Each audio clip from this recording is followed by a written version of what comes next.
Ayan, hello mga kapam. Dahil ako'y nalibang sa pagre-reels, ayan, itutuloy-tuloy ko na. Ayan nga, si Bianan, siya nga ay nag-crave ng ice cream dahil sobrang init dito sa Thailand. So, ayan, pumunta ako sa Macro dahil napadaan ako sa mangga. Ayan, bumili muna ako ng mangga. Ayan, pili-mili muna ako. At napakamura ng mangga dito. Ayan na nga. Hindi namin nabili yung gusto niyang flavor ng ice cream. Pero, syempre, nanalo pa rin mga bata ang chocolate. Ayan, dinampot na ni Ariana ang chocolate.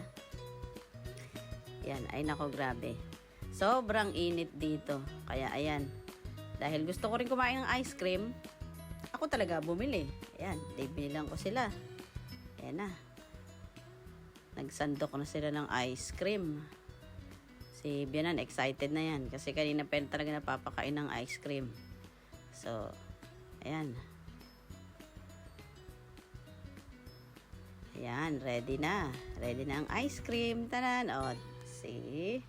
Ayan, ngiting panalo na si Bianan.